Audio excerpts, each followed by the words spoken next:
Welcome back to the channel. It's been a few days since I posted something, or a few weeks actually.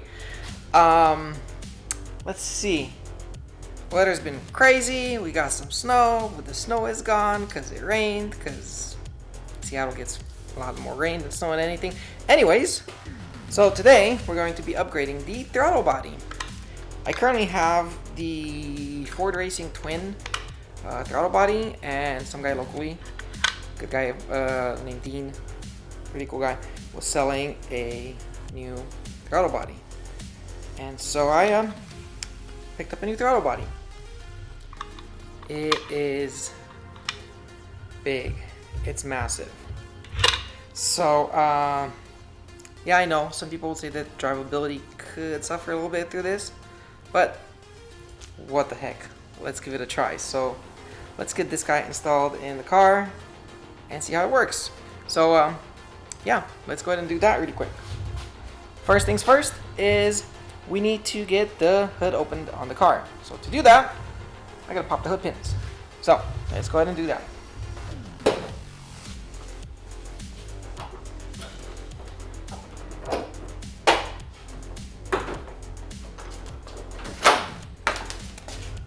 I also pulled my knee or something. I got a really weird knot. So if you're wondering why the heck I'm walking funny, is because I got something on my knee.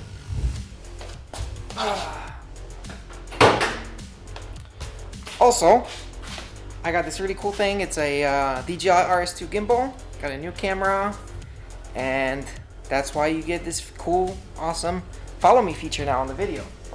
So yeah. All right. First things first is we gotta take this air intake off, and then we take the throttle body off, and then we put the new one on. So that should be like one of the quickest installations ever. But I know I've said that before, that it should be like really 5 minutes, and it's taken me hours. So hopefully this shouldn't be as long. So first things, I need a screwdriver. So alright, as you can see, I got the engine in here. The throttle body is hooked up by 4 little bolts in here. We're gonna have to take those off and then take the 2 connectors off. So let's do the connectors off, because those are the easiest first.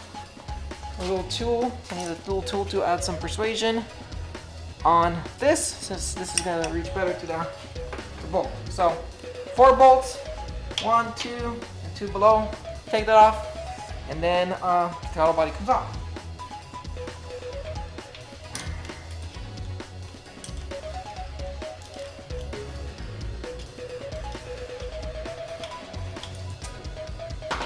If you can't tell, I've done this a couple of times.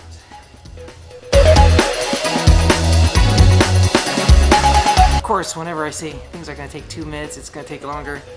The little ball tip at the end has been it's broken a while ago, and so it doesn't quite get good traction into the bolt. So I need to use a different tool. So I have to go scrounge in the tool chest for this stuff.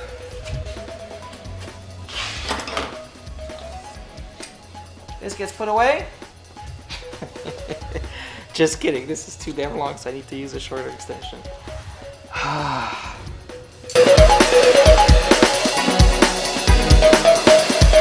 You know, the folks watching this video would be like, man, I thought you said you've done this before, but yeah.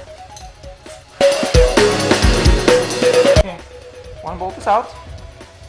I gotta do the rest. As always, don't forget where you put your bolts, or don't lose them, because that would suck. Okay.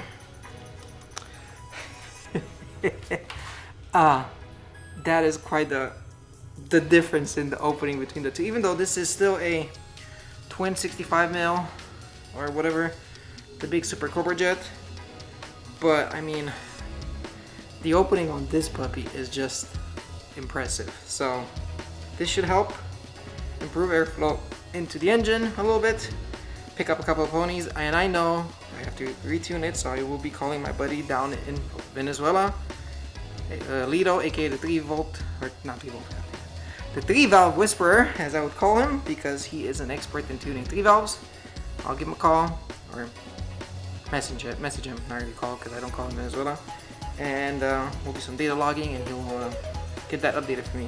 But this is it, and as you always, whenever you take the throttle body off, clean up that area in the intake, because with supercharged cars you get a little bit of blow by and so forth, so you want to kind of keep that clean. So let's do that first.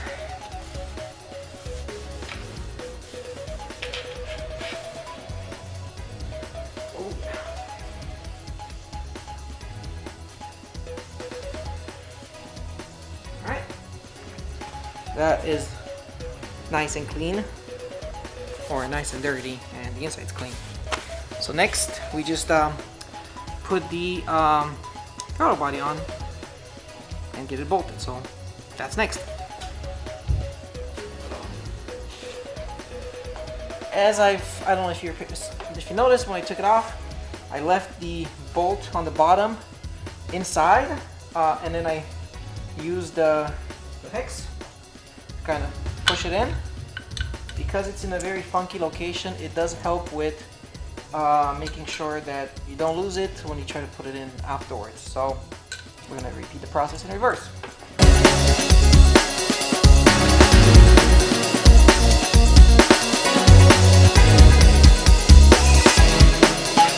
Next, we got to put in the intake tube coupler, mount it on the throttle body first, and then we can worry about getting the intake tube back into the car. Oh, and of course, don't forget the connectors.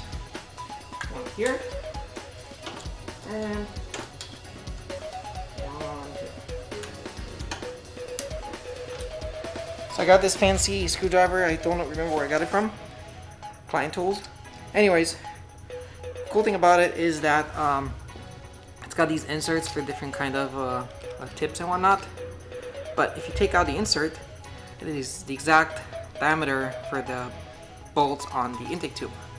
So then you don't have to worry about finding other tools or whatever. It's pretty cool.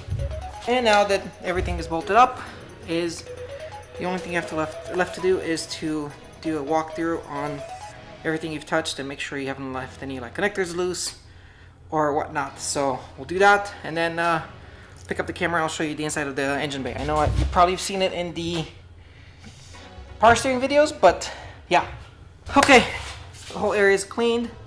Before I do the engine walkthrough, the best thing you can do is get the car in ACC or ignition without turning on the engine, and play with the accelerator pedal, and you should see or hear, or if you have another person, they can look, you can hear the flap of the throttle body opening and closing.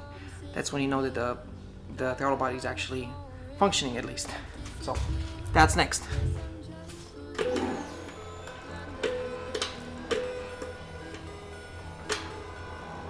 You probably heard that clicking and the whining. That's the throttle body, and so we know that it works. So next, finally, let's show you the engine, and we'll go over what projects are coming up. So here's the engine bay. As you can see, there's a lot of stuff in here. Also, it could use a little bit of a cleaning. I have, for whoever's curious, I got a Department boost manifold with the Trinity supercharger, a stroker engine that's got the whatchamacall, fully forged internals. It's a liver noise, a set of pistons and crank and everything. I have a catch can over here that goes through both sides of the heads, so both of the heads go through here. I probably need to drain it. The next project that I have is the fan. I know I've been saying I'm going to do this. I've been avoiding it, but this, I can't avoid it anymore. This is next. We're going to be taking it out, putting a new one. So anyone in the Mustang world knows that, or that has one of these like 05 to 14 Mustangs, is the fact that the